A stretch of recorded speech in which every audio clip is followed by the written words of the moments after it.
Welcome to Doctoring the Truth, the podcast where we pull back the curtain on healthcare gone wrong. I'm your host, Jenna Tennell, and with me is my delightful co-host, Amanda House. We're two doctors of audiology here to bring you inside real-life cases where once trusted healthcare providers veered off the ethical path into criminal territory.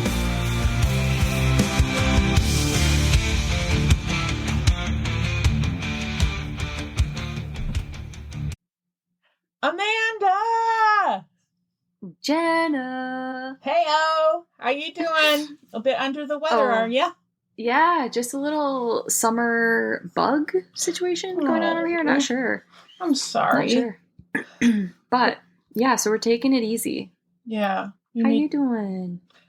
Good. I'm good. Actually, I'm going to be a lot better when this episode is over because I'm doing this episode because I feel like it's really important to do, but this guy's an absolute blight on humanity. Like, he does not deserve to exist.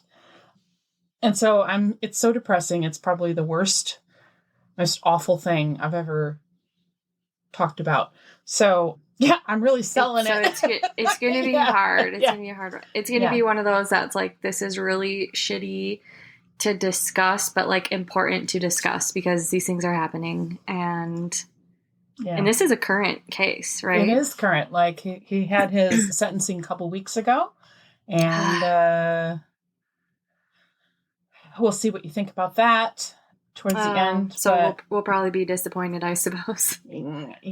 Yeah. We usually are with sentencing, guys. Right? We're usually disappointed. Right? So, I mean, I guess, take a little time for you, Amanda. I'll do the story. I know you're not feeling well. Put it on mute because there's no banter that's possible during this. This guy is such a despicable human being. And in fact, I'm going to entitle the episode Despicable Dr. Scouarnec, quote, "I am a pedophile and I'm very happy about it," end quote. Wow. And I wish I could just end it there because that says it all. I was going to say that probably encapsulate all of the disgustingness you're going to unfold. Yeah. So before we get into that, though, I will say I've managed to get through this and keep my spirit up by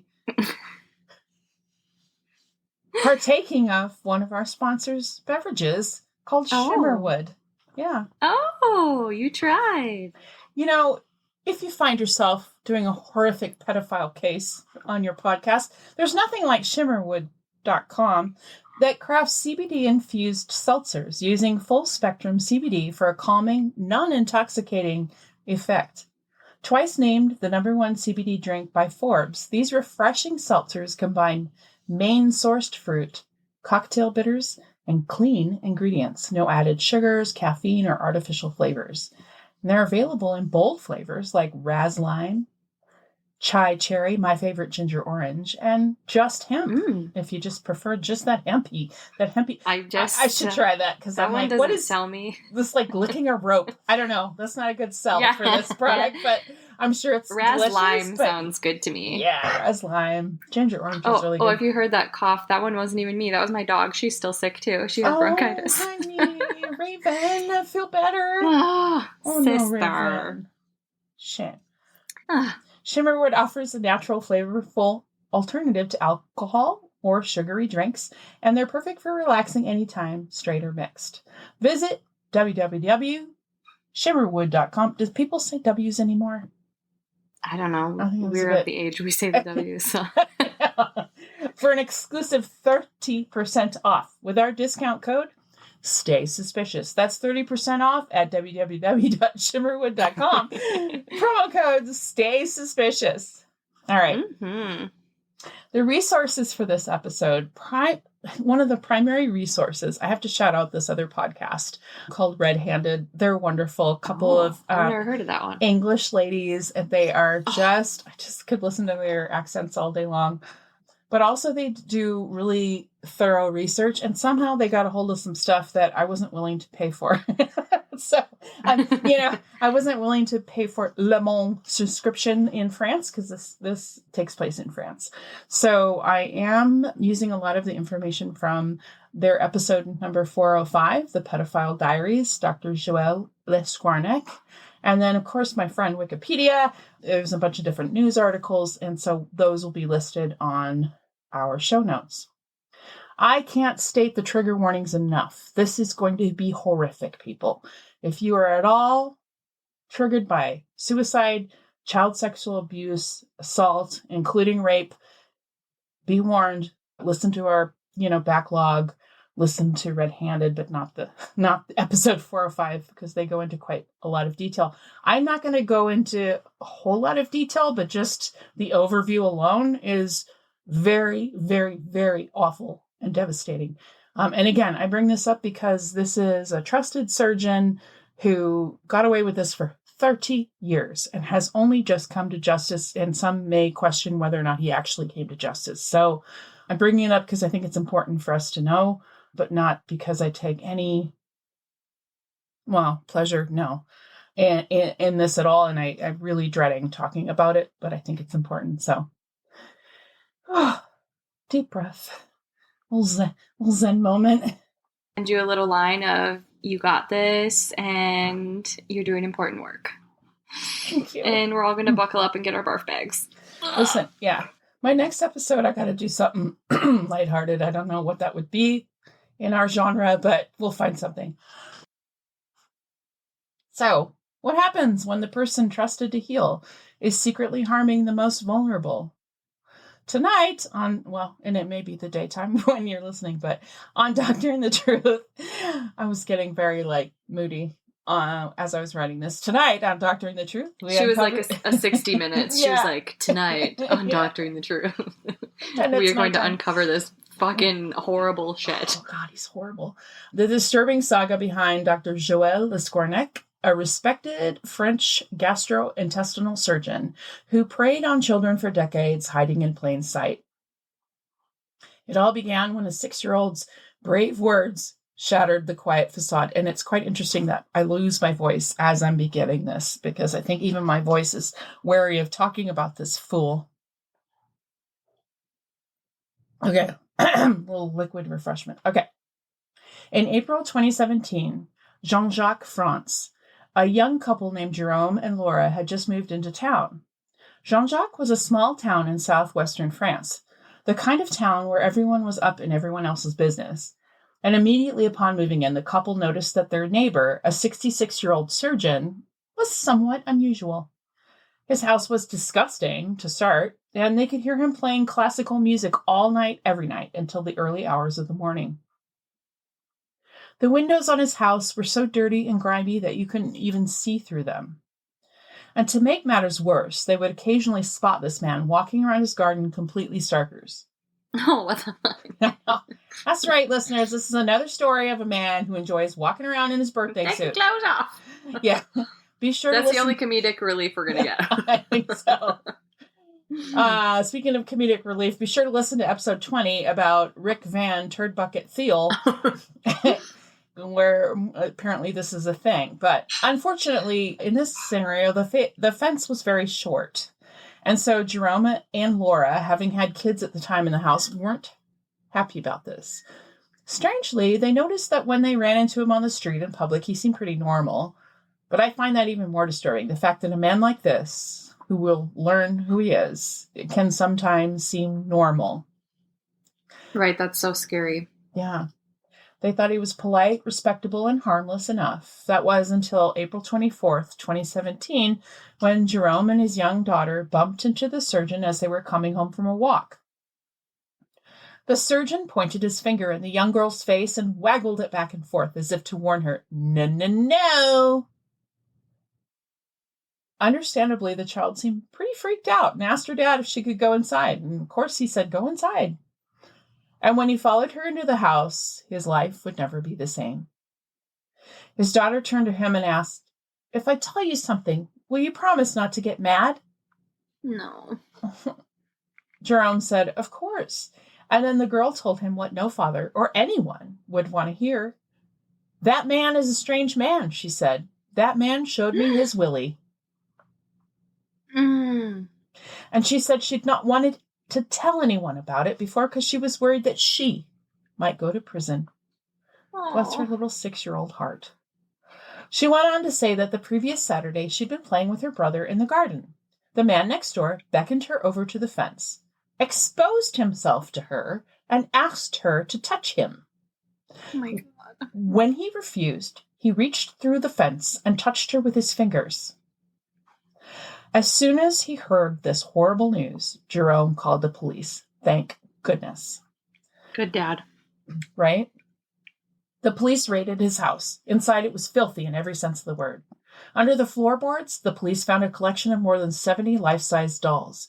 Some were a few feet tall, and some had been rudely modified with sex toys. Some were chained and bound. But this was just the tip of the iceberg. In the living room, investigators found a catalog of horror. They found crates of notebooks detailing his abuses, with names, dates, and ages of the victims. Oh my fucking God. Later, the media began to refer to these notebooks and friends as Les Coins Noirs, or the Black Notebooks. These were the handwritten accounts of the abuses. All of the victims he perpetrated against were children who had been in his care. Investigators also found over 300,000 child sexual abuse images. In total, there were 299 victims over 30 years. The abuses were carried out at 12 different clinics and hospitals across northwest France, all under the guise of medical examinations. Perhaps more shocking was this man's pride in the atrocities that he had been committing. One such comment in his diaries read, "I am a pedophile and always will be." Here's another disgusting quote from his journal. "While smoking my morning cigarette, I reflected on the fact that I am a big pervert, a voyeur, a sadist, a masochist, a fetishist, and a pedophile, all rolled into one. And I am very happy about it." What the frick? There were even twisted love letters to his victims. Some of them were as young as 1 year of age. And I just couldn't bring myself to read those quotes. They were so painfully horrific. Many pages in his diary expressed his frustration that his family didn't understand his, quote, lifestyle, end quote.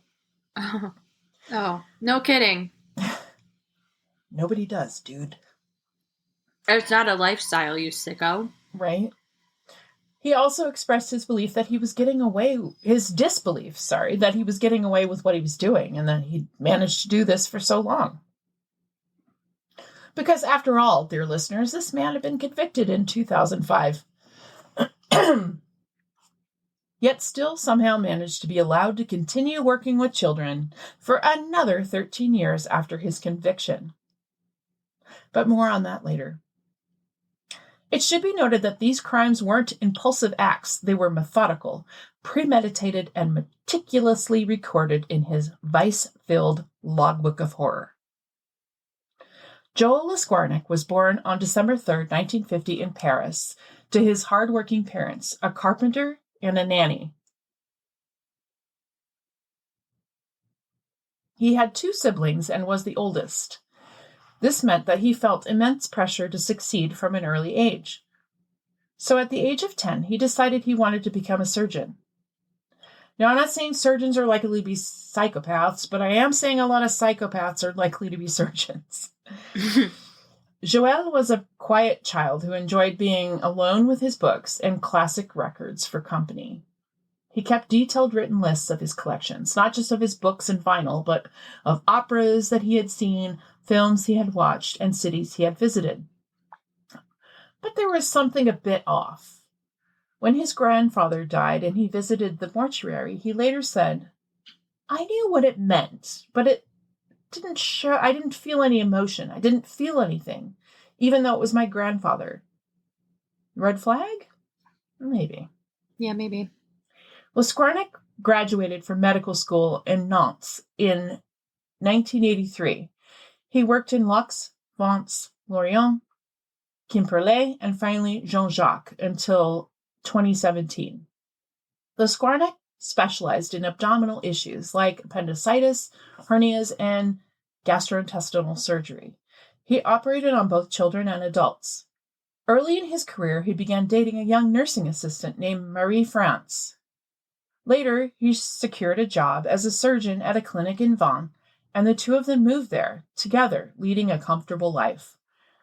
They went on to have 3 boys together and an active social life. They went on lavish holidays to Italy and other places in Europe, and they lived in a massive mansion on a giant hill, complete with a grand piano in the lounge. As a busy surgeon, Scouarnec was not around much for his kids, but when he was, he would take his boys to museums, and he encouraged them to take music lessons. The children do say they remember their childhood as happy. Happy, that is, until their grandfather was around. The paternal grandfather, Joseph Scouarnec, was Joel's father. I already mentioned he was a carpenter, but when he was 40 years old, while commuting into the city for work, Joseph met a 19-year-old man named Christian Dubois. They struck up a friendship during their morning commutes on the train, and eventually, when Joseph lost his job, Christian helped him get a new one at the bank where Christian worked. And over the years, Christian became part of the family. He even went on family holidays. One of these holidays, Joel's sister walked in on Joseph, her dad, and Christian playing with a stuffed animal, which had been taken from Dubois' stuffed animal collection. When she walked in, they looked worked up and embarrassed, and they shouted at her to close the door. Years later, when Joel's mother died, Christian moved in with the family. Listeners will have to decide for themselves what they think about that. Suspicious, though, am I right? Years later, when Joel had his children, they nicknamed their grandfather Joseph Grandpa Maniac. I mean, if you know, you know. Years later, the kids shared that they overheard Joseph asking their mother to record porn films for him off the television. So this grandpa porn addict ran his household with an absolute iron fist. When the boys were at Joseph's house, they were never allowed to shower or set foot in the dining room. They were also not allowed out into Grandpa's hut. The hut was a wooden shed that stood at the bottom of the garden. Joseph would often lock himself away for hours. Nobody was allowed in except for one of his 3 grandsons, Fabien. Unfortunately, it was there that Joseph sexually abused his grandson Fabien for years. Fabien later testified that he was between 5 and 9 years old, and it happened everywhere, in the kitchen, in front of the TV, in the shed. One day, he desperately told the family friend, Christian Dubois, about his grandfather flashing him, touching him, and forcing him to give oral sex. Dubois actually confronted Joseph about what was going on, and Joseph then apparently broke down, saying that he'd been raped by a priest when he was a child, and that's why he was doing what he was doing now. He swore to Dubois that he would change and he would never do it again. Interestingly, to this day, Joel denies ever being abused by his father. Also interesting is Joel testified he wasn't always a pedophile. He claims to have operated on children for years and even worked on a pediatric ward for 6 months and never felt any attraction or desire at all. But in 1985, in his own words, he transferred his sexuality. That started with his 5-year-old niece, Fanny. He claimed that she was very affectionate towards him and would sit in his lap, and at first it disturbed him, but then his thoughts turned sexual. So I guess it's all the 5-year-old's fault, right? I mean, I feel like vomiting. This is when Scouarnec considers that he was a pedophile. That's when he discovered it. He started making what he calls unfortunate gestures, and then soon in his black notebooks, he chronicled the sexual abuse perpetrated in nauseating detail. He wrote that before Fanny, I never would have had such an idea. Before that, I had a normal life. I made love with my wife. I had nothing to write about. But after this instance, he began writing, and it consumed him completely. I don't understand what can lead someone who in other ways is attracted to adults to take a path where they engage with child sex abuse images. It's just mind-boggling. Some people commented that perhaps it went hand in hand with a kind of God complex from being a surgeon, which for the majority of surgeons isn't applicable, but for him it's an interesting theory because he does most of his offending in hospitals. And so about that, he came across as quiet and reserved, and most people just saw a competent surgeon. He was able to walk around in his white coat with impunity. And as we've talked about before in this podcast, the children and the elderly, unfortunately, fall victim to perpetrators like these in institutions because nobody believes them or they're too scared to speak out. We need to do more for our vulnerable populations. Anyway, Scouarnec started recording his abuses, which occurred not just in the hospitals he worked in, but he was also absolutely content to do this to children that he knew and who were related to him. And he referred to all of this, revoltingly, as his sex life. On the one hand, he's a well-to-do surgeon, husband, father, thriving, advancing in his career, living in his massive mansion, attending glossy parties. Like he's in the upper echelon of society at this point. And on the other hand, you have the abuser who's descending deeper and deeper into depravity with the kind of abuse he's engaging in. Joel later wrote in his notebook, "I no longer examine young patients.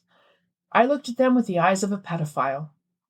Every gesture took on a sexual connotation. Over the years, the hospitals and clinics that he worked in became hunting grounds. Walking through the halls, he would look for children who were alone in their rooms. He was so crafty, he would never ask the nurse to leave the room because he was cautious about the abuse that he carried out. He didn't want to get caught. He was careful not to linger too long so that he would draw too much attention to himself. He wrote in his diaries that he would only move on a child when he knew the coast was clear. He would step into the room and say one of his phrases like, 'I've come to see if your tummy hurts,' or 'Does it burn when you pee?' And then Scouarnec would act as if he was carrying out a medical exam, exposing the child's lower body and abusing them. If he were ever caught by a nurse or anyone else, which was rare but sometimes did happen, he would quickly pull up the sheets and carry on like nothing was amiss. He never left any marks, and he was careful never to cause too much physical pain. If he felt any resistance or suspicion, he would stop, but that rarely happened. The position of authority that a doctor in a white coat has over a child on their own cannot be overstated. He wrote in his diaries that the advantage of girls between 3 and 10 is that you can touch them without asking too many questions. I think I'm going to vomit and burst into tears. Oh, this is so horrible. I thought I could talk about this without losing it, but I don't know. Close, guys. I think that was one of the most disgusting sentences that has ever been said out loud, and certainly one for me. And that's horrible. I just want listeners to know I'm really sorry, but can you believe this is happening in this day and age? So, most of his abuses were carried out on that population, but there were older children that he also abused. And those instances occurred in the operating room while the children were unconscious. But how did that happen? Because no surgeon is ever in an operating room by themselves, right? But, usually there's multiple staff members in the room working with the child. Dr. Scouarnec wrote, you have to be patient and wait for the opportunity. So, basically, he would wait until his colleagues had their backs turned, and then he would just slip his hand under the sheet. And day to day, this is what he was doing. And I'm sure he got a thrill knowing there was a room full of people that if they just turned around, he would get caught.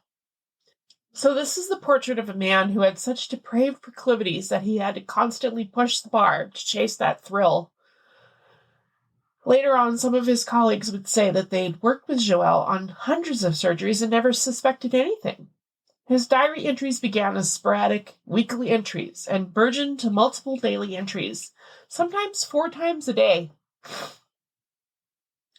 And the entries branched out to include boys as well as girls, and even more tricky situations where he would pride himself for abusing children unnoticed. With others in the immediate vicinity, he's so sick. He wrote disgusting letters to his victims, addressing them by name. He wrote, "I would go home and enjoy writing. I did not use certain words at first, but then the despicable began to escalate." And I don't know, some of this that I wrote out from his diary, I don't know if I could read it, but one disturbing entry bemoaned the fact that he didn't have a daughter to cuddle. He talked about how she would always have a dress, etc., and sit on his lap. I just can't read his notes. Another entry notes abuse of Funny and Fancy, the family's 2 silver collies. And this isn't a theory. He actually wrote in his journal that he was multiplying transgressive experiments, that he was proud to break the law. The Scouarnec's wife, Marie, confronted him about his activities. She pointed out a cupboard that he always kept locked in the house and shouted, "You pedophile! I do not want to know what's in there. Empty it out. Get treated." You're doing good. She must have known. And we'll learn a little bit more, but I think she knew a lot more than she let on. Why would she assume that he's being a pedophile? Or she knew? Later, she would claim she had no idea what was going on right under her very nose. Yet Joel wrote in his journals that his wife had found out that he was a pedophile. Sure. Too bad she didn't do anything about it. It could have ended his reign of terror. In the year 2000, Joel's sister Annie, the one who'd walked in on the stuffed animal incident years earlier, confronted him. She said that her 10-year-old daughter told her that Joel had touched her. Upon hearing this, Joel broke down, and with crocodile tears, he promised to seek treatment, saying he'd work for the rest of his life to make amends. It took her 25 years to come forward. When asked why she didn't go to the police, she said that it was because she thought her daughter was the only victim, and that it was inconceivable to her that her brother was a dangerous man. She didn't know that he'd already abused her other daughter and had no intention of stopping. Annie also told Marie that she already knew. What the fuck, Marie? Seriously. Her response was, well, all men love little girls. You just wanted that surgeon's sweet-ass salary, and you didn't care about anything else. Even when Joelle and Marie France separated in 2004, she still didn't go to the police, even though she knew what he'd been up to. And in November 2004, French intelligence was contacted by the FBI. The FBI had been investigating an international network circulating child sexual abuse material. The investigation revealed 3 payments using Scouarnec's credit card to a Russian sexual abuse site on the dark web. Instead of raiding his house, the French police called Joel, and they asked him to come down to the police station in the next town over whenever he could, whenever he had a minute. Because after all, he was a very busy man. Oh, sure. Oh, sure. Don't want to inconvenience you, but just have a couple questions. Investigators never searched his house. They didn't search the hospital either. They didn't interview any of his relatives or his colleagues. And as Joel went to the police station for a total of 25 minutes.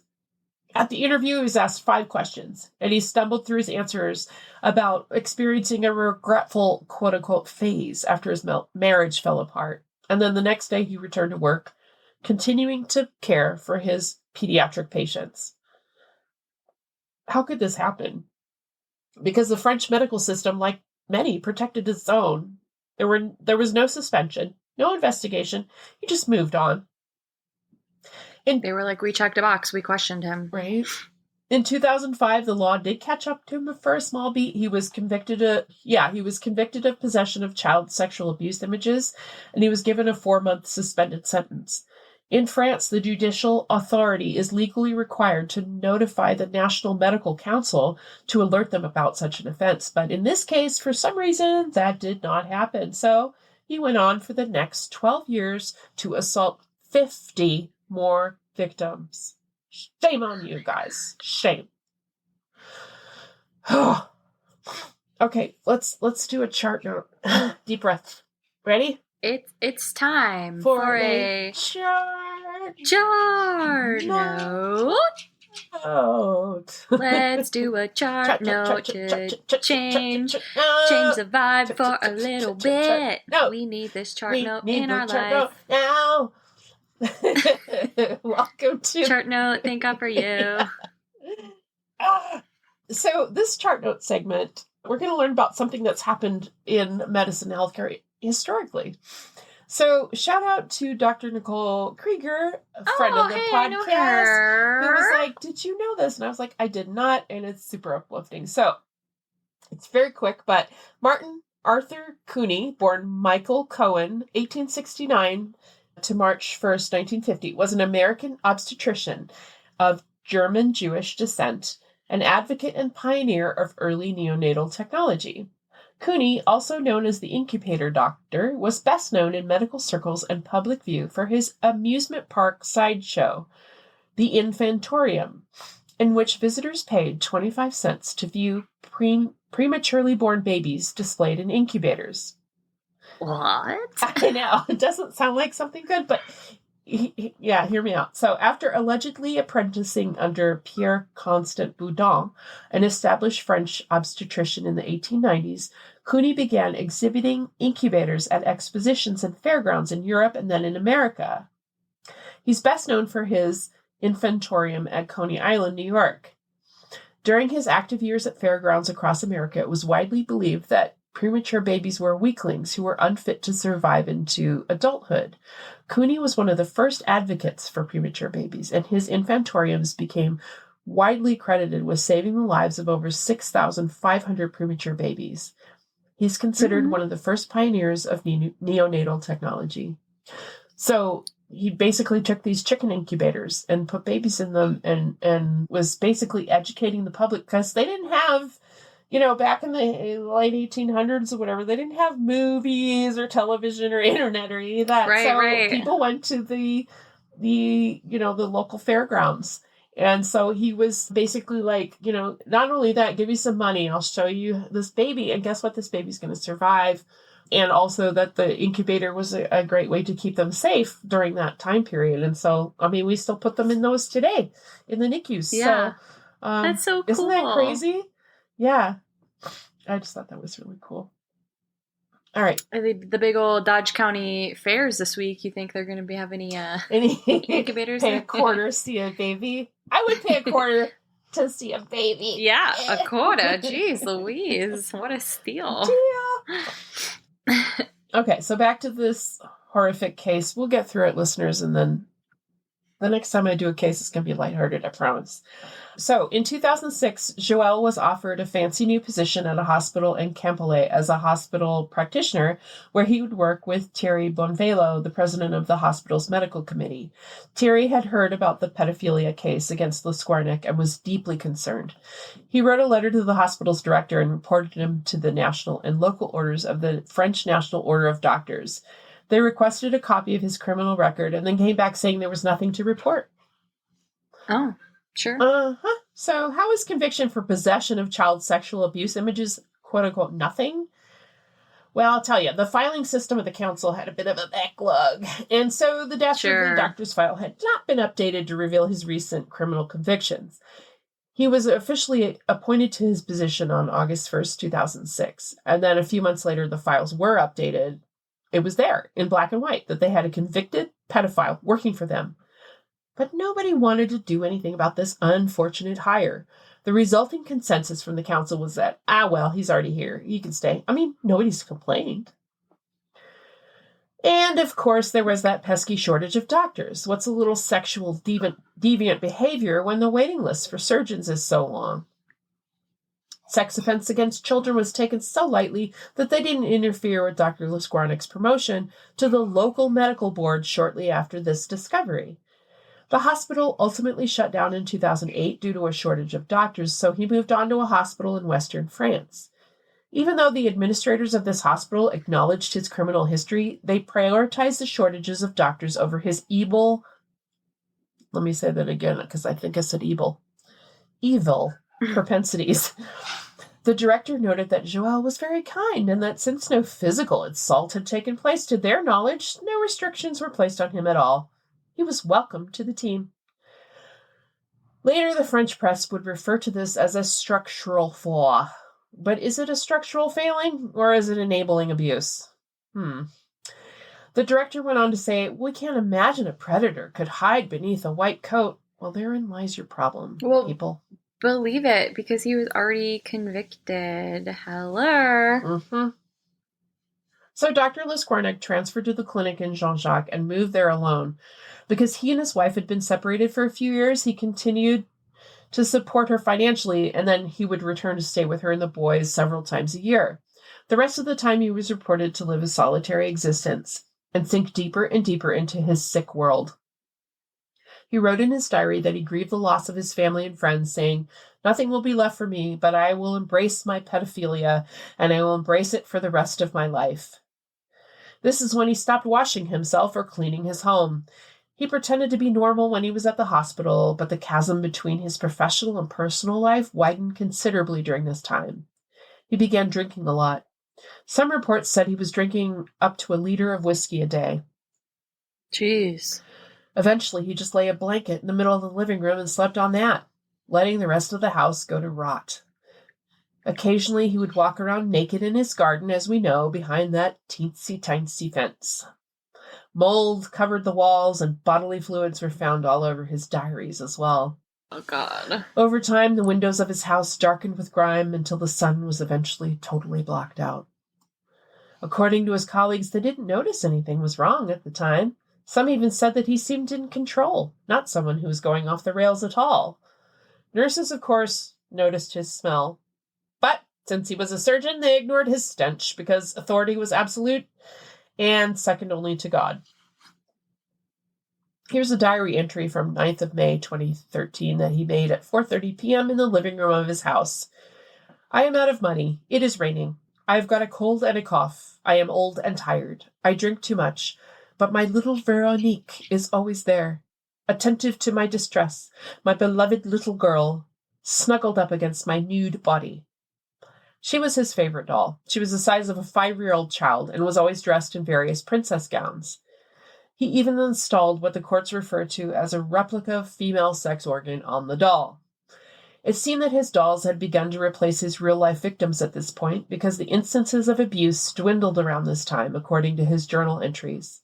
That is until 2017, when he assaulted the 6-year-old daughter of his neighbor through the fence, as I mentioned in the beginning. He was 66 years old at the time and nearing retirement. After the girl's parents reported the incident to the police, an investigation was initiated. He was arrested and the house was searched. I described what they found, but I should add they found a box full of children's toys and underwear, and under Joelle's mattress they found a collection of hard drives. Oh, God. I know. God bless the poor investigator who was tasked with looking through those. Scouarnec, For real. I know. You can't pay people enough. Scouarnec knew it was wrong because there was a note to his family written on top of the pile of drives, instructing them to destroy them without watching.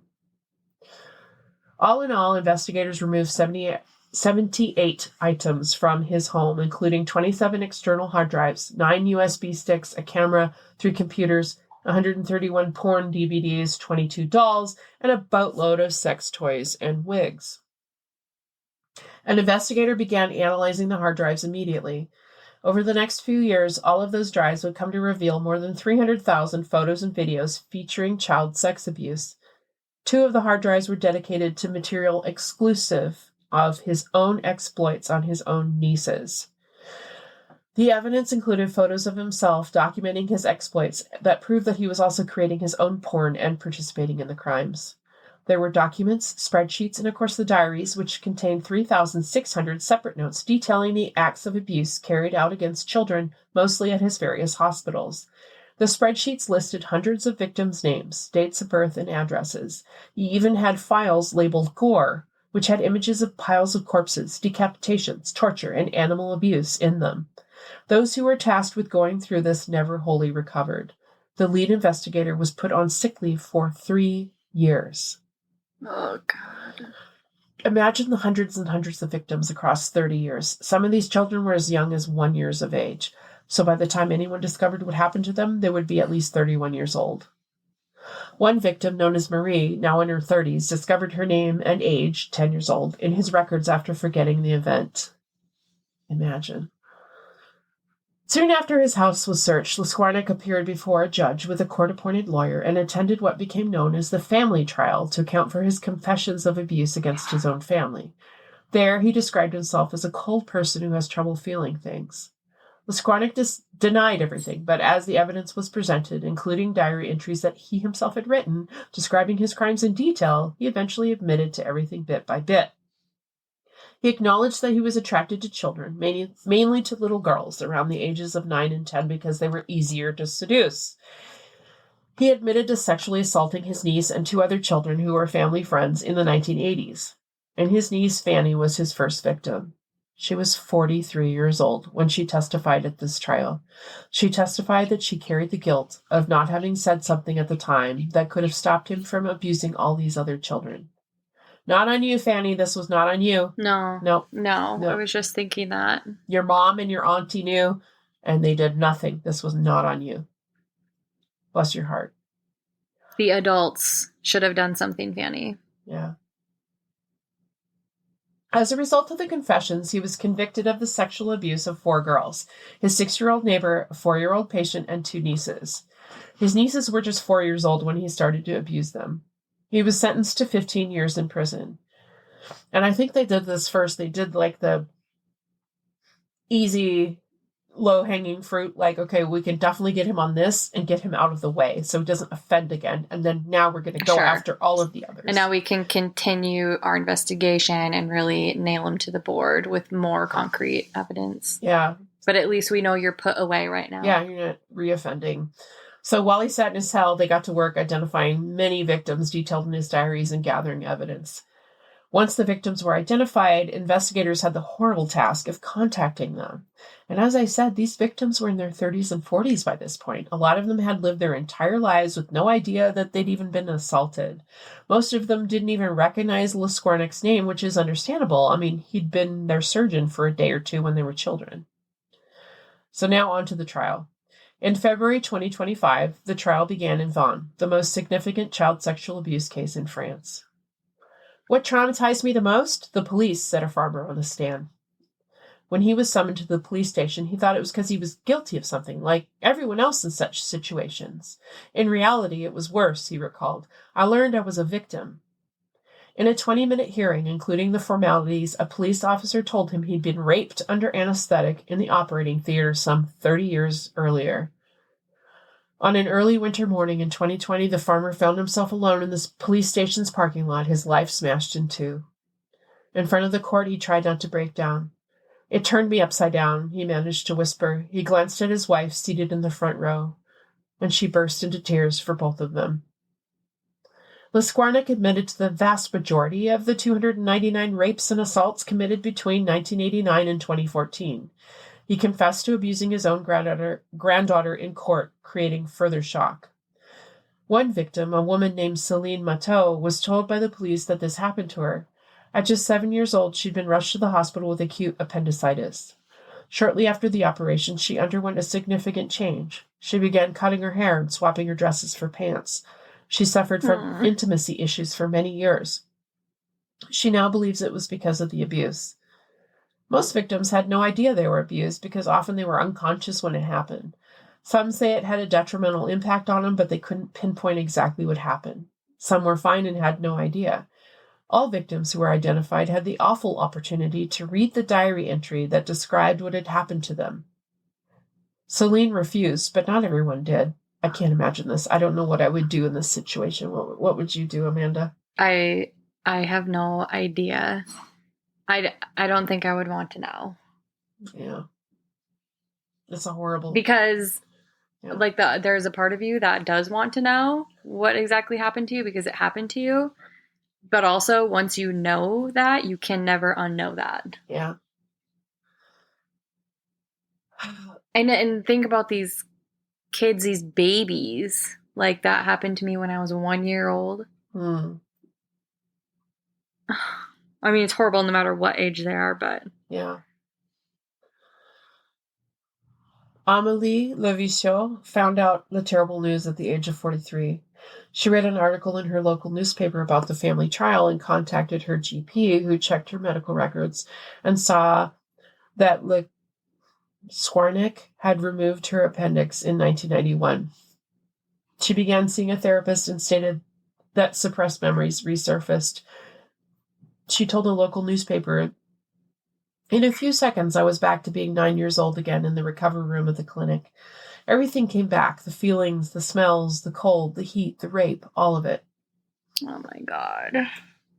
A young boy named Matisse was admitted to a hospital with appendicitis in June of 2007. His grandparents remember him as a happy child at first and very charming. After he was discharged from the hospital following an overnight stay, he began to change. He stopped being happy and became aggressive with everyone. And as a teenager, he distanced himself from his family and started using drugs. He was in and out of rehab. 11 years after his hospital stay, police arrived at his door and told him that he had been mentioned in Scouarnec's diaries. They read an excerpt aloud to him. His grandmother said it was as if the sky fell on his head. They tried to support him, but he refused to talk about it. 2 years later, Matisse died of an overdose at the age of 24. His grandparents blamed the abuse. Absolutely. In May 2025, after a month-long trial that included hundreds of plaintiffs, 65 lawyers, and almost 500 journalists, Joël Scouarnec was sentenced to 20 years in prison, the maximum penalty, with at least 2/3 of the sentence required before eligible for parole. So he could be out in 15 years for doing that. I'm like, could we do 20 plus the 15 he was already in for? At least? Guys? Anyone? Yeah. If you can commit 299 rapes in 25 years without detection, what does that say about our system? And investigators think there's even more than 400 victims. They just didn't have enough evidence or sufficient information to identify all of them. And also, just because he's sitting in jail doesn't mean he's rehabbing. Like, these are deep-rooted issues. So once he gets out, he's quite proud of them. We're just going to he's quite proud of them. Expect that. Yeah, he's like, I will be this person until I die. He said it himself in his diaries. So yeah, let's let him out of jail, guys. And this has such a broad reach. It's not just the children and their families. Maybe he'll be killed in prison, honestly. Yeah, one can hope. I mean, honestly, because usually... I don't know how I feel about the death penalty, but in this case, this guy doesn't, we shouldn't be keeping him alive. What's he here for? Nothing. To add to all of this, tragically, a French lawyer who defended him died in an apparent suicide recently. I mean, interesting. Can you imagine the impact that this, having to defend someone like this? No.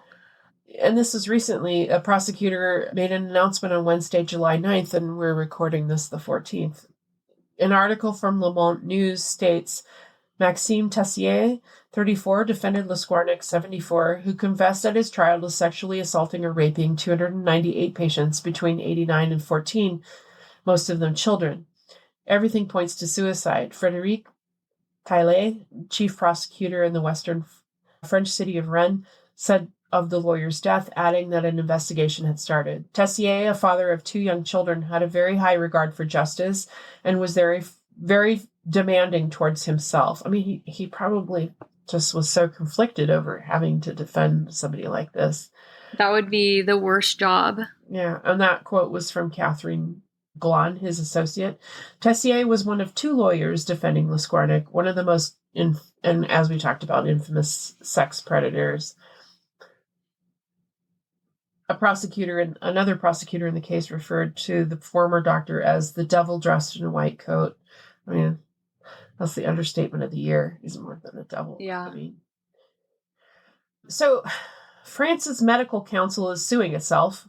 At least admitting their failure and pledging reform. But you know what? Reputation and inaction enabled the predator, so it's too little too late if you ask me.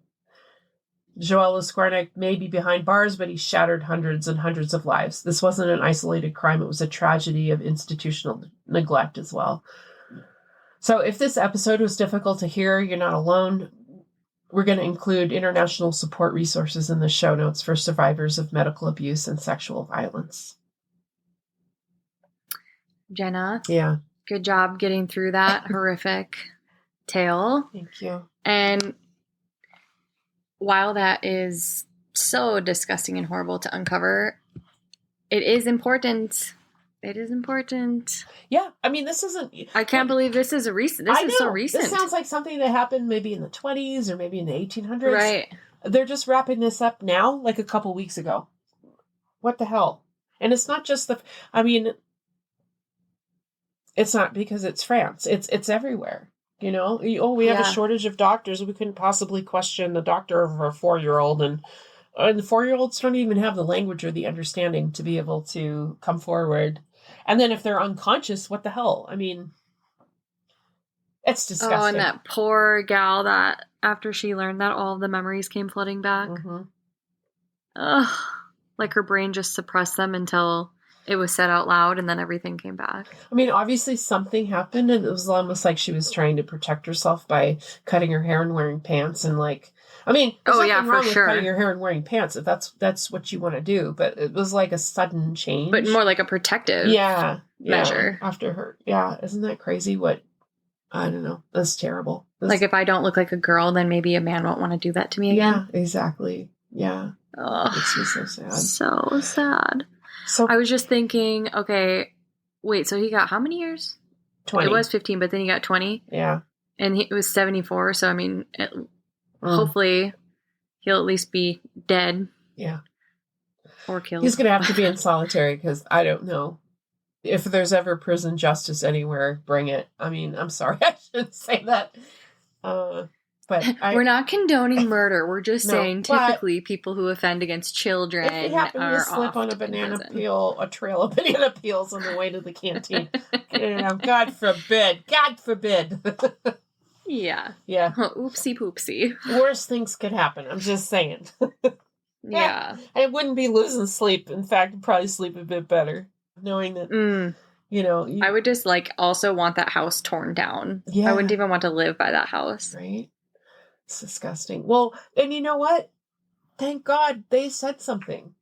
They could have told their little girl, like, oh, you didn't see what you thought you saw. I mean, it's easy to brush kids off sometimes, and it seems like probably a lot of people did, which is why this lasted so long. Okay, so this week's medical mishap was recommended by me mum. Shout out to Jillian.